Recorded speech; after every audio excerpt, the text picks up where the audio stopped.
ఇందిరమ్మ ఇండ్లు వచ్చినాయి, నేను కట్టుకోనికి స్తోమత లేదు, ఎవరన్నా కట్టిండి ఆ బిల్లు మీరే తీసుకోండి. అన్నకు ఇల్లు లేదు కాబట్టి చాలా కష్టాలలో ఉన్నాడు కాబట్టి ఈయన ఉండే ఇల్లు కూడా చూపిస్తాం, ఒకసారి చూడండి. ఎస్సీ కమిటీ వాళ్ళు ఉంటున్నారు కాబట్టి ఇది పరిస్థితి.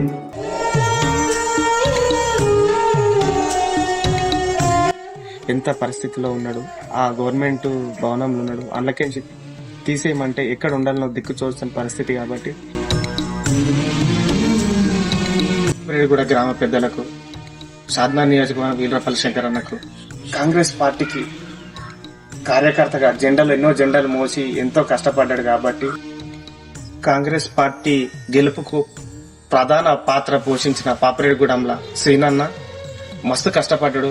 దేవుని దయ వల్ల ఇందిరమ్మ ఇల్లు వచ్చింది కాంగ్రెస్ ప్రభుత్వం నుంచి, కానీ కట్టుకునేంత స్తోమత లేదు కాబట్టి మాజీ సర్పంచులు కానీ, మాజీ ఎంపీటీసీలు కానీ, మాజీ జెడ్పీటీసీలు కానీ, వార్డు మెంబర్లు కానీ ఎవరైనా సరే ఈయనకు తోసిన సాయం చేసి మీరు వీళ్ళ కుటుంబానికి ఆసరగా నిలవాలని వేడుకుంటున్నాను.